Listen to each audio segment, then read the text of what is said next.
ఇటువంటి ఉపద్రవం వస్తాదనేమోనో నిన్ను ఈ కోటలోకి రానిచ్చాడు దేవుడు. హల్లెలూయా. ఒక రాణియే రాజు దగ్గరికి వెళ్ళడానికి రాజు పర్మిషన్ కావాలన్నప్పుడు సామాన్యుడు వెళ్ళి ఎలా మాట్లాడగలుగుతాడు? మాట్లాడగలడా? సామాన్యుడికి సాధ్యపడే విషయం అనేది, వీలు పడే విషయం అది రాజుగారితో మాట్లాడటం. అది వీలు పడదనేమో నిన్ను ఈ కోటలో రాణిగా ఉంచి ఈ రకమైన సమస్య వస్తుందని గుర్తెరిగి దేవుడు నిన్ను రాణిని చేశాడేమో ఆలోచించుకో. నువ్వు పెద్ద కుటుంబంలో పుట్ల, నువ్వు ధనవంతుల కుటుంబంలో పుట్ల, నువ్వు పెద్ద విద్యావంతురాలు ఏం కాదు.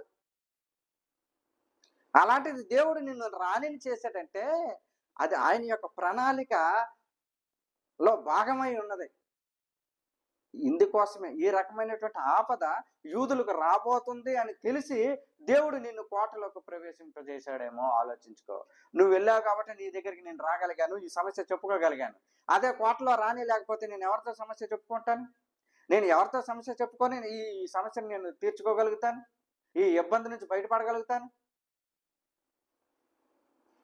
అంటే దేవుని యొక్క ప్రణాళిక ఆయన ఎప్పుడో ఆలోచిస్తాడు. ఈ రకమైనటువంటి ఉపద్రవం, ఈ రకమైనటువంటి ఆపద, ఈ రకమైనటువంటి సమస్య వీరికి రాబోతుంది కాబట్టి అక్కడ వీళ్ళ మనుషులు ఒకడు ఉండాలి, వీళ్ళ తరపున మాట్లాడడానికి ఒకడు ఉండాలి, వీళ్ళకి న్యాయం జరగాలంటే మన మనిషి అక్కడ ఒకడు ఉండాలి అని నిన్ను ఆ ఉద్దేశంతో దేవుడు ఎక్కడ నిల్చోబెట్టాడేమో ఆలోచించుకో.